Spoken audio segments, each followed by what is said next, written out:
네, 우리 사진 잠시 보여주시면요. 우리 예수님께서 이제 추막절에 감람산으로 가셨다가 다시 그 다음날 아침 일찍 성전에 돌아오셔서 성전에서 가르치십니다. 성전에서 어디서 가르치셨을까요? 성전에 어디서 가르치셨을까? 이제 저기 보시면은 그 가운데 그 제사를 드리고 또 지성소가 있는 부분이 있고요. 그리고 유대인의 뜰이 있고 그 바깥쪽에 보면은 이방인의 뜰 있죠? 바깥뜰이라고도 부르는데요. 그 바깥뜰에서 우리 예수님이 가르치셨습니다. 그래서 저 바깥뜰에는 우리 예수님만이 아니라 다른 많은 랍비들, 선생님들이 저곳에서 이제 가르치시고 또 주위에 그 회랑이 보이실 텐데 저런 곳에서도 가르침을 베푸는 그런 가르침의 장소가 저 바로 바깥뜰이 되겠습니다. 다음 사진에 보시면은 이제 2차 성전 시대의 그 예루살렘 성 모형입니다. 그래서 지금 바라보고 있는 방향이 감람산에서 예루살렘 성을 바라보고 가운데 네모나게 보이는 저 곳이 바로 성전입니다. 예루살렘 성의 성전이고요. 그 성전에 빈 공간들이 많이 보이시죠? 그 바로 빈 공간이 아까 보셨던 바깥뜰, 이방인의 뜰이라고 불리는 바로 그곳입니다. 그래서 우리 예수님께서 감람산에서 또 쉬시고 기도하시고 또 감람산에서 예루살렘을 보시면서 성을 보시면서 예루살렘아 예루살렘아 암탉이 자기 새끼를 모음같이 내가 여러 번 너희를 모으려 했는데 너희가 거절했다 그러면서 또 눈물을 흘리셨던 그런 곳이 또 감람산이 되겠습니다. 그래서 감람산과 예루살렘 성 사이에는 기드론 골짜기가 있습니다.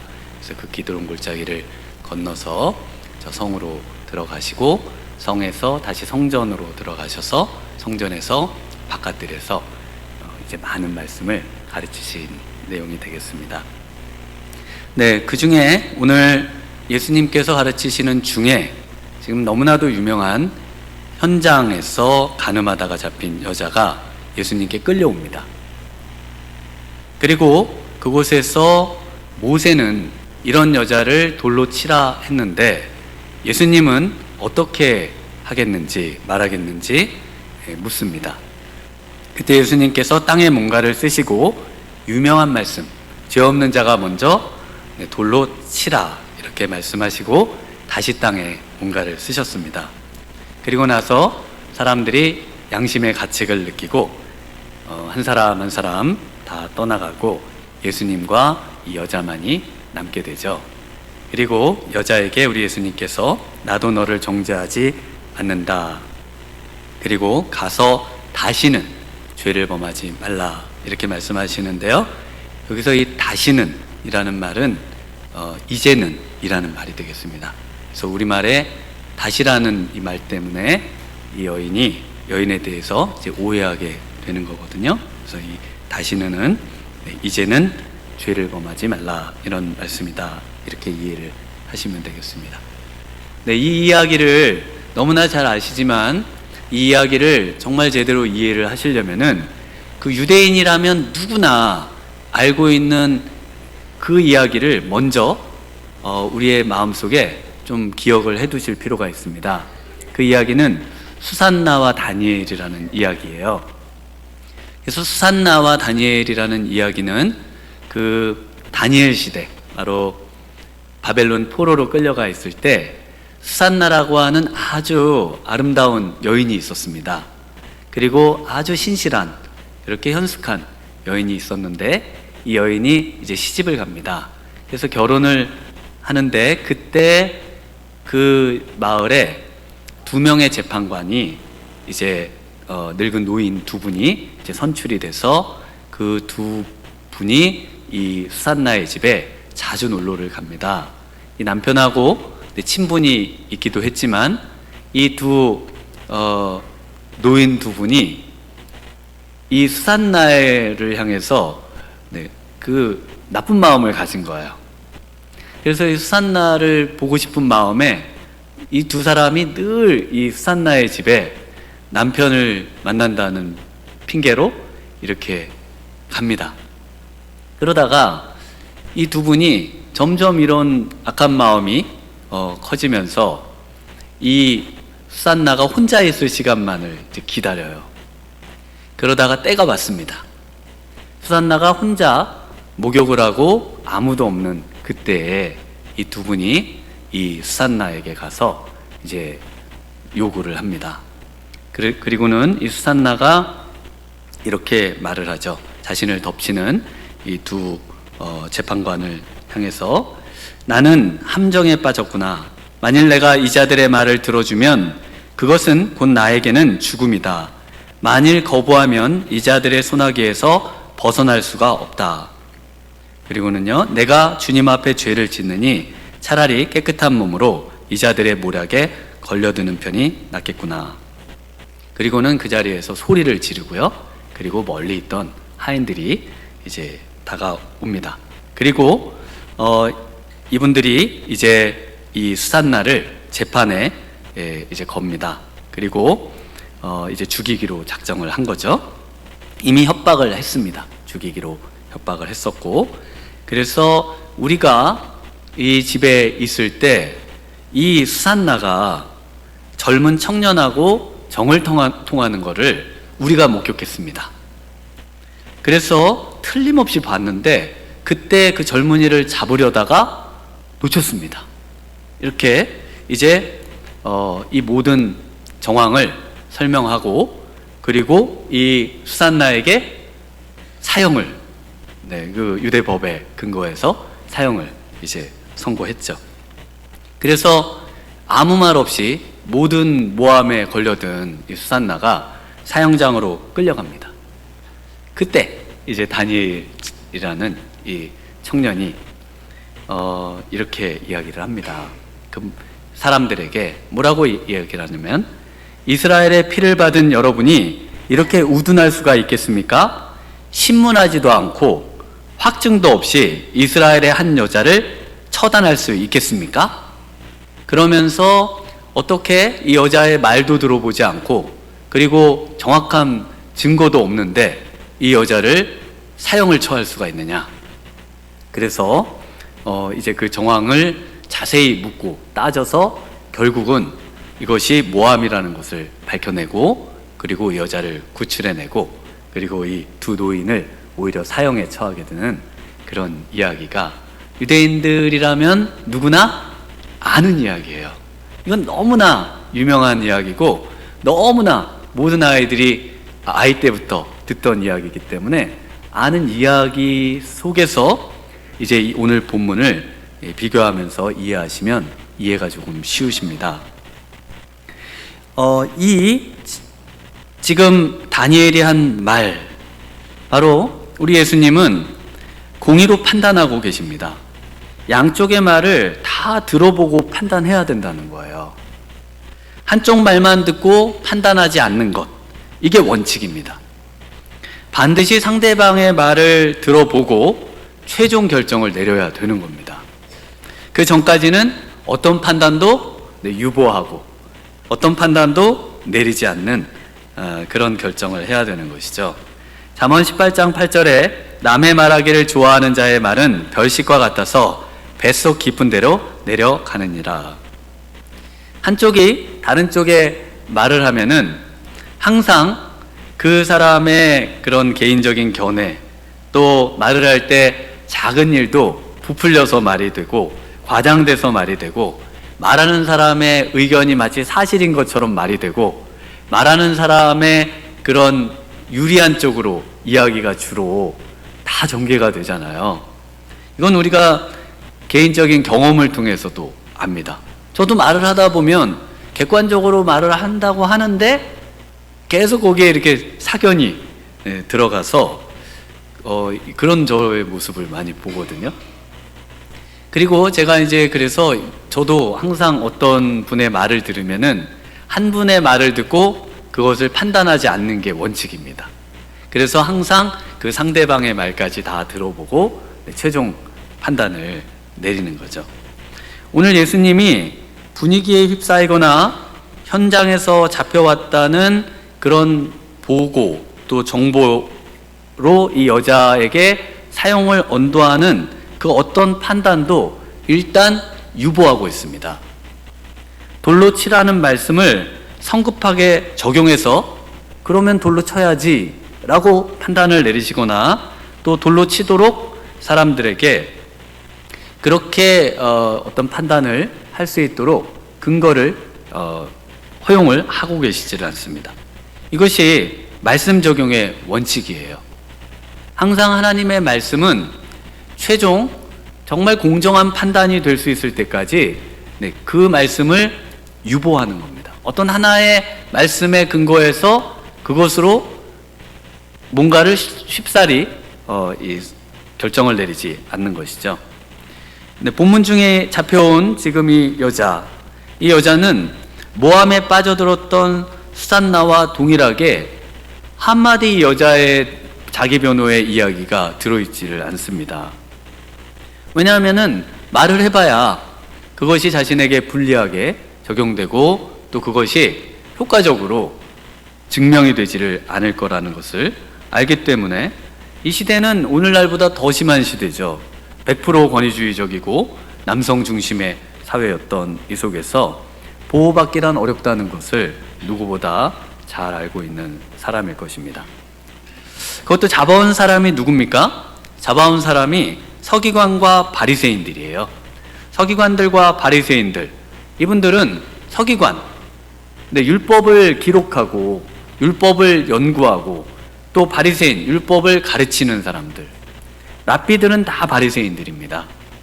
그래서 이렇게 율법에 정통한 재판관 같은 이 두 노인과 같이 바로 이 여인을 잡아온 사람들은 율법이라고 하면은 처음부터 끝까지 암기할 수 있는 그런 사람들이 지금 데려왔고요. 그런 사람들은 이것을 해석해서 판단을 내릴 수 있는 그런 권위를 가진 사람들입니다. 그래서 이 앞에서 감히 누가 이의를 제기하고 반박을 할 수 있겠습니까? 그래서 오늘 본문에 보면은 이 현장에서 잡혀왔다, 이렇게 잡혔습니다, 이렇게 말을 합니다. 이때 이 현장이라는 말 뜻은요, 원뜻은 우리가 스스로 찾아냈습니다, 이런 뜻입니다.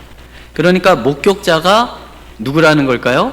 바로 이 서기관들과 바리새인들이라는 뜻이에요. 그래서 수산나 이야기에서처럼 수산나에게 못된 짓을 하려다가 결국은 수산나에게 사형 언도까지 내린 이 두 재판관들하고 비슷합니다.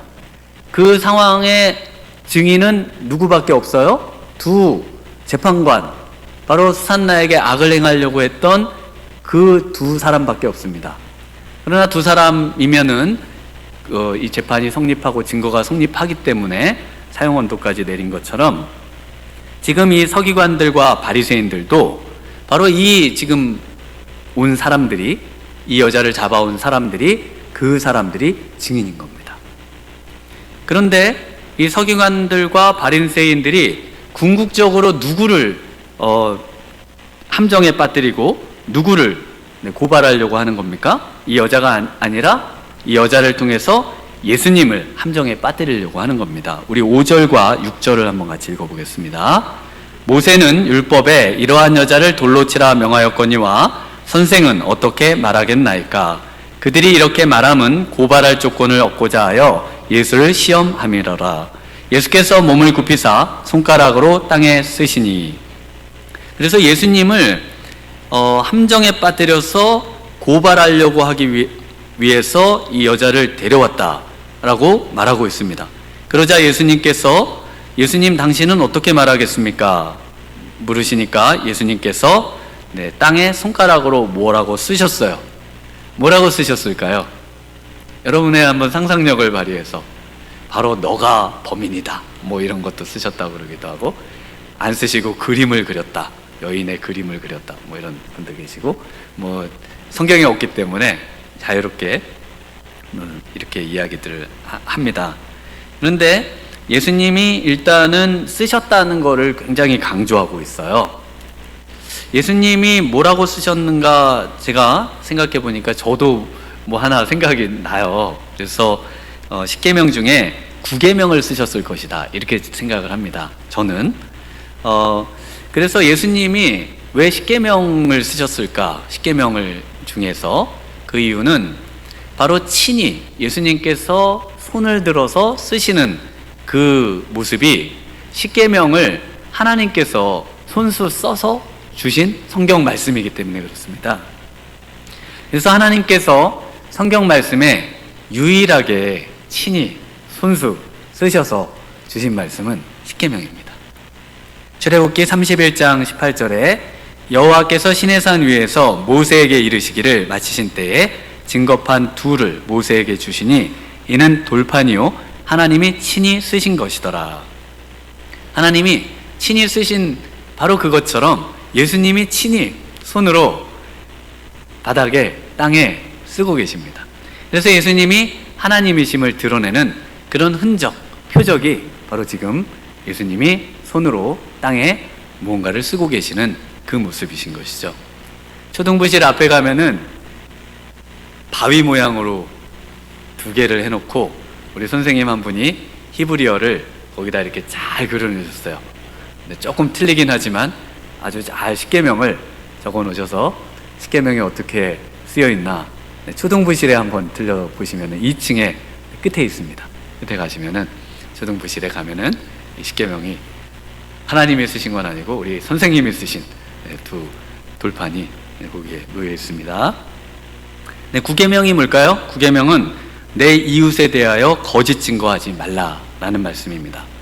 친히 쓰신 말씀 가운데 또 하나님께서 계속해서 모세에게 여러 가지 말씀을 주셨습니다. 이것들을 해석하는 말씀을 주셨는데 출애굽기 23장 1절에는 너는 거짓된 풍설을 퍼뜨리지 말며 악인과 연합하여 위증하는 증인이 되지 말며 다수를 따라 악을 행하지 말며 송사에 다수를 따라 부당한 증언을 하지 말며. 네, 지금 여기 모여 있는 이 사람들이 지금 악인과 연합해서 위증하는 증인과 같은 그런 모습이에요. 그래서 거짓된 풍설을 퍼뜨리고 또 이웃에 대해서 거짓 증거하지 말라고 십계명에 딱 우리 하나님께서 못을 박아 두셨습니다. 또 23장 7절에는요, 거짓 일을 멀리하며 무죄한 자와 의로운 자를 죽이지 말라. 나는 악인을 의롭다 하지 아니하겠노라. 그래서 이 구절을 또 쓰셨다고 하는 분들도 있습니다. 예수님이 손가락으로 이 구절을 쓰셨을 것이다, 이렇게 이야기하는 분들도 있습니다. 예수님은 하나님이십니다. 그래서 하나님이신 예수님께서 공의로 판단하고 계세요. 쉽게 어느 누군가를 그냥 내가 보여지는 것으로, 내가 느껴지는 것으로, 내가 들은 소문으로 판단하지를 않고 우리 주님의 눈으로 하나님의 말씀의 그 총체적인 그리고 종합적인 이해 속에서 그 판단들을 아주 신중하게 내리고 있는 그런 예수님의 모습을 볼 수가 있습니다. 우리가 우리의 옆에 있는 성도님들과 함께 또 판단하고 또 그 소문을 가지고 그 사람을 정죄하고 하는 일들이 우리 교회 가운데 이런 것들이 사라지면 얼마나 좋을까, 이런 생각이 듭니다. 네, 집요하게 지금 이곳에 이 여인을 잡아온 분들이 우리 예수님에게 물고 늘어지고 있습니다. 답을 요구하고 있습니다. 7절을 한번 같이 읽어보겠습니다. 7절 시작. 그들이 묻기를 마지 아니하는지라 이에 일어나 이르시되 너희 중에 죄 없는 자가 먼저 돌로 치라 하시고. 네, 너희 중에 죄 없는 자가 먼저 돌로 치라. 누가 먼저 돌로 쳐야 되나요? 네, 너희 중에 죄 없는 자. 여기서 가리키는 너희는 서기관들과 바리새인들을 가리킵니다. 왜냐하면 먼저 돌로 칠 수 있는 사람이 누구냐면 유대법에 증인들입니다. 증인들이 그 사람에게 사형 언도를 내리는 그 책임이 있기 때문에 가장 먼저 돌을 들어서 칠 수가 있어요. 그러니까 우리 예수님께서 너희 중에 죄 없는 자, 정말 이 여인이 간음하는 현장 중에 잡혀온 것이라고 확신하는 사람이 있다면은 너희 중에 먼저 돌을 들어가지고 던져라, 이 여인에게 돌을 던져라, 그 얘기입니다. 그러자 무슨 일이 일어나죠? 우리 9절을 한번 같이 읽어볼까요? 그들이 이 말씀을 듣고 양심의 가책을 느껴 어른으로 시작하여 젊은이까지 하나씩 하나씩 나가고 오직 예수와 그 가운데 섰는 여자만 남았더라. 이분들이 양심의 가책을 느끼기 시작합니다. 죄 없는 자가 먼저 돌로 쳐라. 그때 양심이, 정말 양심도 없는 사람이면 어떻게 될까요? 돌로 그냥 치겠죠. 죄가 있든지 없든지 일단 죄 있다고 우리가 데려왔는데 일단은 돌로 치고 그 다음에 죄 있는 것으로 덮으면 되잖아요. 그런데 지금 이분들이 양심의 지금 가책을 느끼고 있습니다. 왜 양심의 가책을 느낄까? 어두움이 빛이 오니까, 빛이신 예수님 앞에 있으니까 그 양심이 하얗게 드러나는 거죠. 그래서 예수님 앞에 오는 분들은 항상 양심이 살아나는 겁니다. 예수를 믿는다는 것은 양심이 점점점 더 제 기능을 발휘하는 거예요. 그래서 예수 믿는 사람은 양심이 있는 사람이 되는 겁니다. 양심이 없는 사람이 되는 것이 아니라 점점 더 양심이 있는 사람들이 되는 거예요. 근데 저분은 참 예수님을 믿는 것 같은데 양심이 없는 것 같아.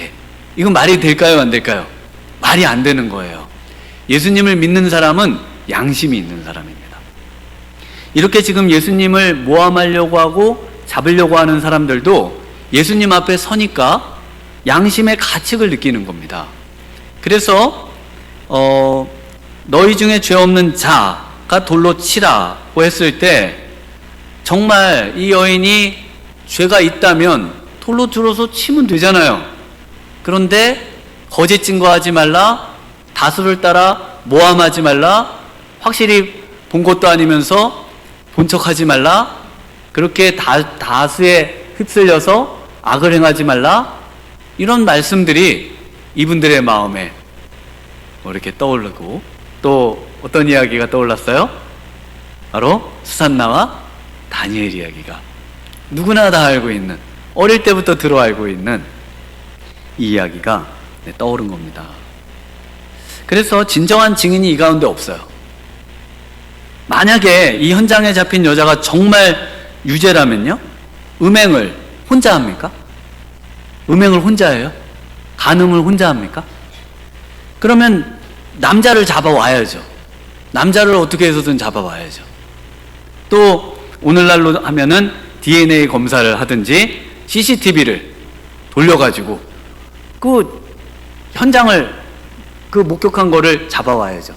그 당시에는 CCTV가 없을 테니까 그 남자가 흘리고 간 물건을 잡아오고 가져오든지, 아니면은 그 지금 잡아온 사람들의 그런 찾아내서 잡아온 그 서기관들과 바리새인들 말고 그 주위에 다른 목격자들, 다른 증인들을 데리고 오든지, CCTV 같은 그 눈들이 있잖아요.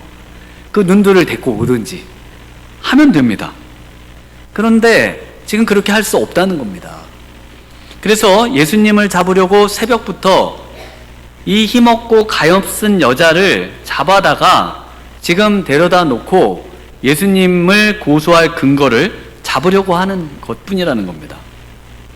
그런데 더 신기한 건 뭔지 아세요? 이 구절을 제가 읽으면서 제일 신기한 거, 제일 이해가 안 되는 거, 그게 뭐냐면 그 자리에 앉아서 가르침을 듣던 사람들, 그 사람들 어디 갔을까요?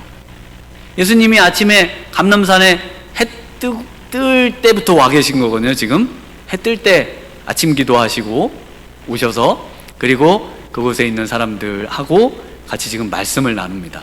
그리고 지금 현장에 잡힌 이 음행한 여자를 잡아왔어요. 그래서 서기관들과 바리새인들 무리가 이렇게 왔습니다.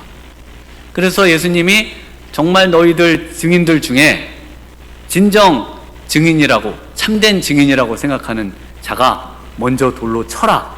그러니까 이 사람들이 전부 한 사람 한 사람씩 다 들고 있던 돌을 내려놓고, 난 정말 못 봤는데 이러면서 가는 거죠. 그럼 그 옆에 있는 그 다수는요, 그 예수님의 말씀을 듣던 사람들은요? 그 듣던 사람들은 왜 가는 걸까요? 그 듣던 사람들도 그냥 있어야 되는데 결론을 보면 예수님하고 여자만 남고 다 가잖아요. 왜냐하면 이분들은 그냥 바리새인들과 서기관들의 눈치를 보는 사람들이에요.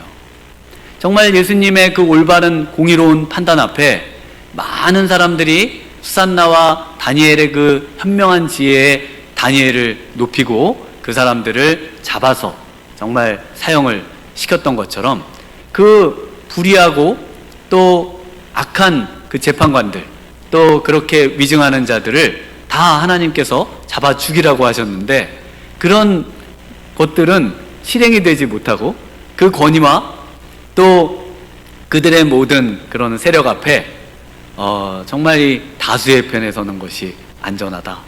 그래서 이분들도 예수님, 정말 예수님은 하나님이십니다. 정말 당신은 공의로운 분이십니다. 정말 당신은 빛이십니다. 정말 당신은 그리스도이십니다.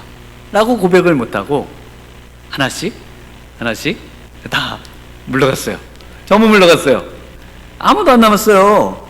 너무 신기하지 않으세요? 이분들은 왜 물러가는 거예요? 저만 신기한가 봐요? 네. 네. 그래서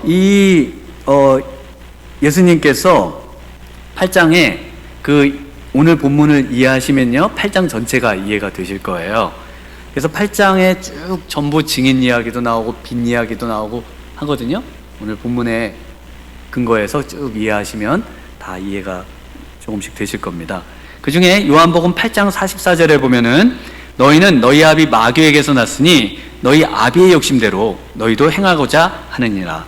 그는 처음부터 살인한 자요 진리가 그 속에 없으므로 진리에 서지 못하고 거짓을 말할 때마다 제 것으로 말하나니 이는 그가 거짓말쟁이요 거짓의 아비가 되었음이라. 지금 유대인들을 가리켜서 예수님이 뭐라고 하시냐면 너희는 너희 아비 마귀에게서 났다 이렇게 말을 합니다. 너희 안에는 너무나 세상의 물질과 권세와 그런 권력과 탐하는 것과 이것에 그냥 똘똘 뭉쳐가지고 그걸 행하고 있다는 겁니다.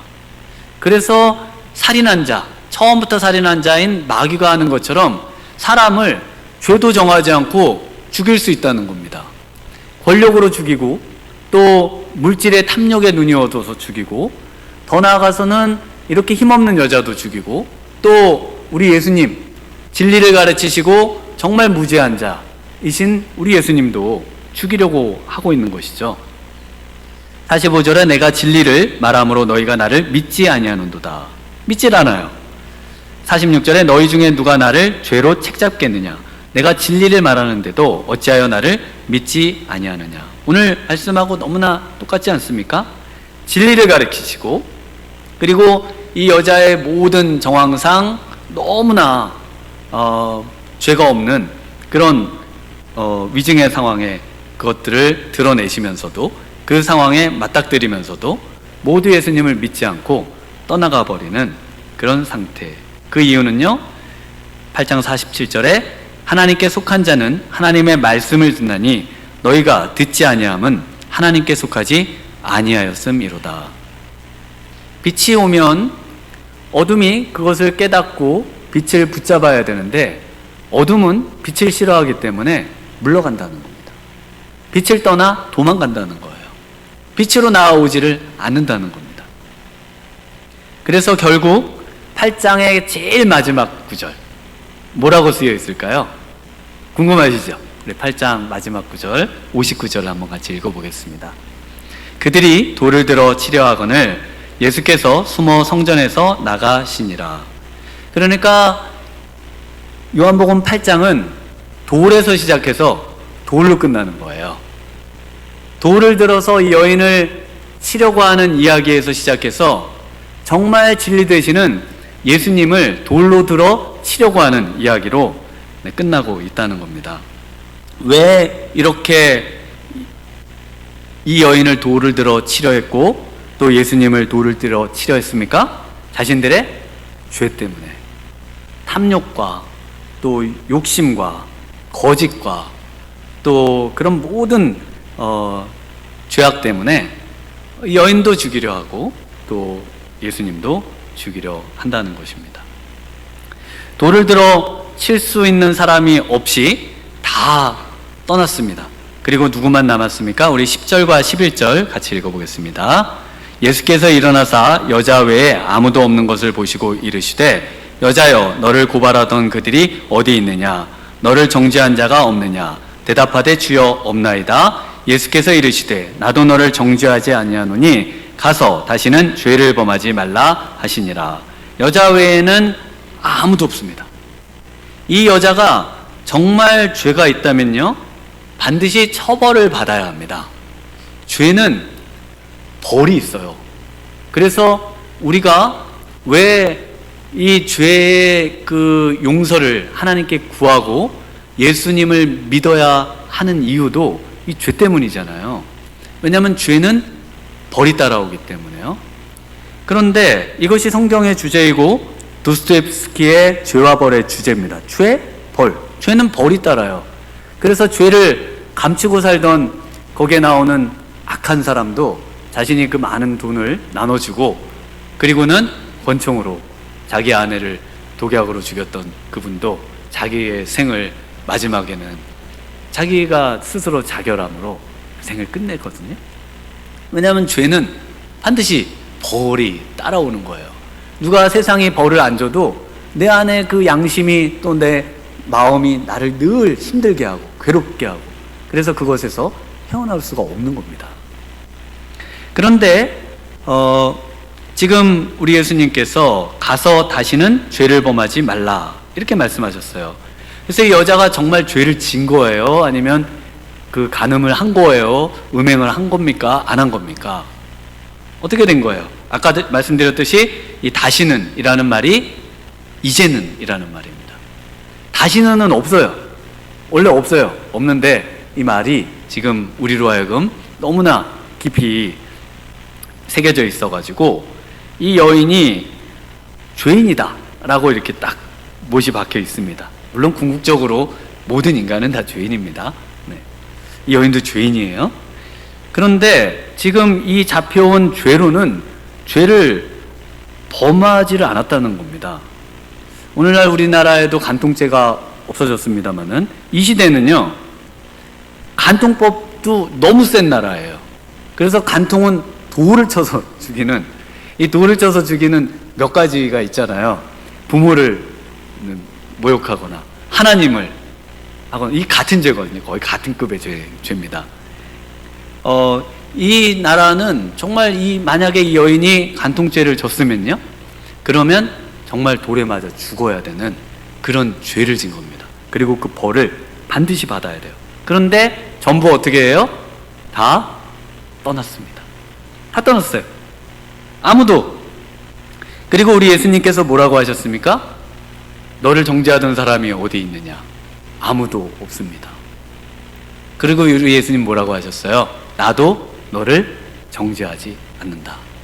세상에 사람들도 위증으로 아무도 너를 정죄하지 않았는데 나, 바로 예수님, 하나님이신 예수님도 하늘의 판결이 어떻게 나요?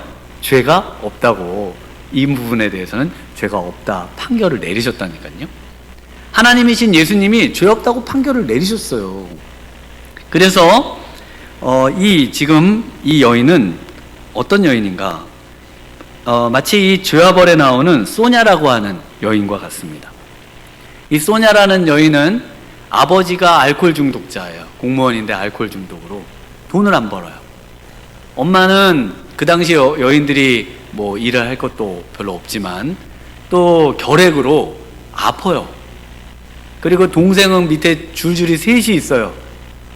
그래서 집이 그냥 찢어지게 가난하고 뭐 완전히 뭘 어떻게, 늘 먹고 사는 문제 때문에 엄마가 너무 괴로워합니다. 아빠는 늘 술로 쩔어 살고 그러다 결국은 이제 교통사고로 죽죠. 아버지 죽고 어머니는 결핵으로 죽고. 그래서 이 소냐가 뭘 택합니까? 소냐가 그렇게 몸을 파는 것으로 가정의 경제를 책임지는 것을 택합니다.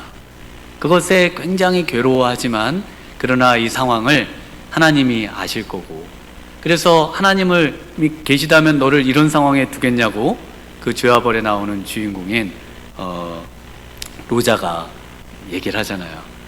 그래도 이 소냐는 하나님은 살아계셔요, 그렇게 말하면 안 됩니다, 하나님은 이걸 다 알고 계십니다, 그러면서 끝까지 자기의 삶을 포기하지 않습니다. 그래서 이 소냐를 이제 나쁜 사람이 몰래 돈을 넣고 도둑한 여자다고 막 이렇게 그 사람들 앞에 이야기할 때 그 모든 동네 사람들이 여자를 보호해 줍니다. 이 가엾고 불쌍한 여자가 그런 일은 할 일이 없다, 그러면서 이 여자를 모두 다 이제 이렇게 참 품어줍니다. 그렇게 정말 자신의 그 상황이 그렇게 어렵고 힘들고 무겁고 고통스럽고 그런 여자와 같은 여인이 아닐까 싶습니다. 이 지금 끌려 나온 이 여인, 어떻게 이런 여자를 정죄할 수 있겠냐는 거예요. 그 사람들 오늘날 서로 옆에 누가 사는지도 모르는 시대와 같은 시대가 아닌, 옆집에 숟가락에 몇 개인지 젓가락에 몇 개인지 다 아는 그런 시대에 사는 때에 이 여자가 누구인지는 누구나 다 알고 있습니다. 10절에 보면요, 여자 외에 아무도 없는 것을 보시고 함께 있던 모든 사람들은 다 떠났어요. 우리 예수님과 함께 있던, 예수님의 가르침을 받던 그 사람들은 그 서기관들과 바리새인들과 더불어서 함께 있다가 함께 떠나는 그런 결정을 했습니다. 오직 누구만 남았습니까? 바로 이 여인만 남았어요. 이 여인은 왜 남아있는 걸까요? 이 여인은 갈 데가 없어요. 이 여인은 어디 가서 비빌 데도 없어요. 그냥 사회에서 결정되는 그런 판결에 따라서 그냥 이 삶이 좌우되는 그런 아주 정말 비참한 그런 여인인 겁니다. 예수님께만 남아있을 유일한 소망을 발견할 수 있는 사람만이 예수님에게 남아있는 겁니다. 예수님에게는 그냥 우르르 왔다가 우르르 가는 게 아닙니다. 예수님은 정말 우리의 인생의 유일한 소망이고 나의 비참을 유일하게 해결해 주실 수 있는 분이시고 나의 죄를 용서해 주실 수 있는 유일한 분은 예수님 뿐이시고 나에게 생명을 주실 수 있는 분도 예수님 뿐이시고 나에게 부활의 영광을 주실 수 있는 분도 예수님 뿐이라고 믿는 사람만이 예수님에게 남아 있는 것입니다. 삶에 절망하고요, 인생의 무거운 짐 때문에 죽지도 살지도 못하고 세상의 권력에 정말 악에 정말 육체와 영혼이 끔찍하게 고통을 당하는 그 사람이 유일하게 안식을 발견할 수 있는 곳 예수님이십니다. 세상의 그 모든 것들을 경험하고 이제는 삶의 소망이 없어서 예수님께 많이 소망이 있다고 예수님과 독대하는 사람, 그 사람만이 구원을 얻을 수 있는 사람입니다. 예수님을 만나지 않고는 절대로 구원을 받을 수 없는 거예요. 그래서 이 여인은요, 예수님을 붙잡는 겁니다. 음행 중에 붙잡혀서 왔습니다. 여기서 잡혀왔죠? 여기서 이 잡다라는 말이 딱 2번 요한복음에 쓰입니다.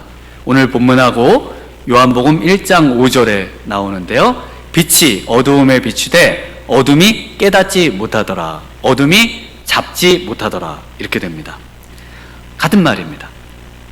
그래서 이 여인은 잡혀서 살던 인생이지만 그런데 지금 이 앞에서는 우리 예수님만 붙잡는 여인이에요. 나머지 그 사람들은 다 어디 갔어요?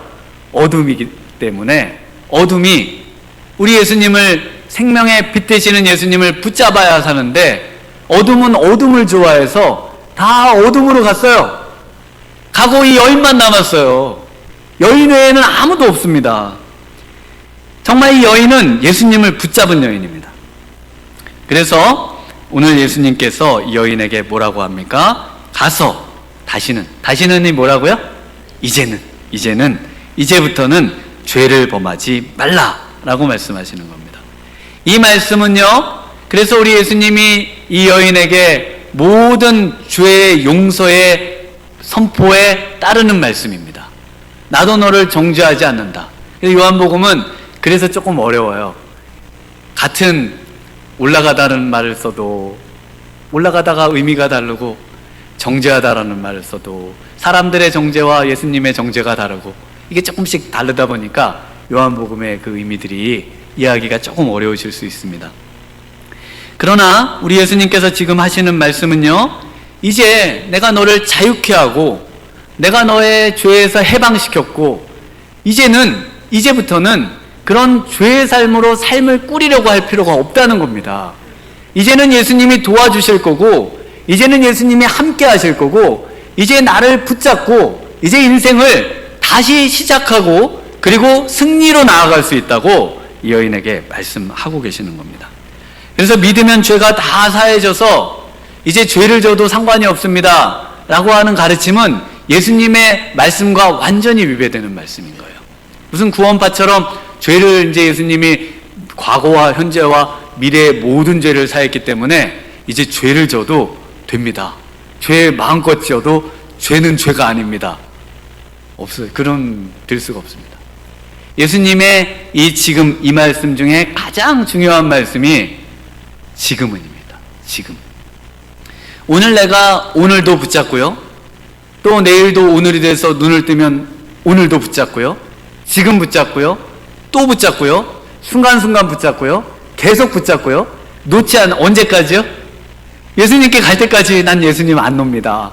난 오늘도 예수님 붙잡고, 정말 바지자랑이 붙잡고, 예수님 옷자락 붙잡고, 끝까지 예수님 정말 죄에 싸워 이길 것이고, 세상과 싸워 이길 것이고, 예수님 내가 붙잡는 것에 예수님은 반드시 도와주실 것입니다. 나는 승리할 수 있습니다. 이것이 믿음의 고백입니다. 이소부화의 55번에 보면 허풍쟁이가 나옵니다. 허풍쟁이가 나오는데요, 이 허풍쟁이가 고향을 떠나서 막 돌아다녀요. 그리고는 고향으로 돌아와서 자신이 그 돌아다닌 지역에서 얼마나 위대한 일을 했는지 막 떠벌립니다. 자랑을 해요. 그렇게 허풍을 떠는데, 그 중에 하나가 뭐냐면은 로도스에 갔는데, 로도스에서 멀리뛰기 그 올림픽 우승자보다 자기가 멀리 떴다는 거예요. 그리고 사람들이 잘 안 믿으려고 그러니까 그 로도스에서 우리 마을에 누가 오면은 그 사람을 증인으로 자기가 세워서 그것을 입증해 보이겠다 그럽니다. 그러자 어떤 사람이 뭐라고 했을까요? 여기가 로도스다. 지금 뛰어라. 네. 여기가 로도스예요. 지금 뛰라는 거예요. 여러분, 정말 여러분의 신앙이 과거에 화려했습니까? 정말 은혜 많이 받았고, 그때는 정말 놀라운 일을 행했고, 지금은 어떠신가요? 지금 여러분의 신앙은 어떠신가요? 지금 여기가 예수님이 계신 곳이에요. 지금 예수님을 붙잡고 여기서 여러분의 믿음이 정말 드러나 보여져야 되지 않을까요? 여기가 정말 예수님이 계신 정말 성전입니다. 예수님의 말씀이 선포되는 곳이고 예수님과 독대할 수 있는 곳이에요.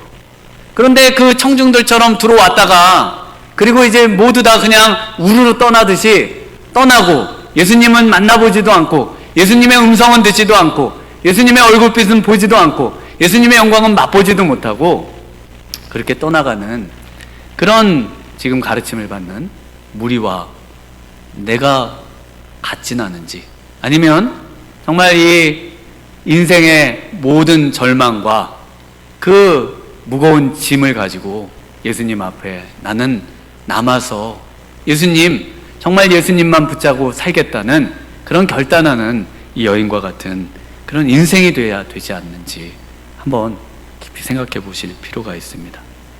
우리 예수님 오늘 이곳에 계십니다. 정말 이곳에서 정말 우리 예수님을 꼭 붙잡고 정말 남은 인생 정말 예수님과 함께 승리하는 믿음의 인생 되겠다고 고백하시는 우리 성도님들 되시기를 주님의 이름으로 축원합니다.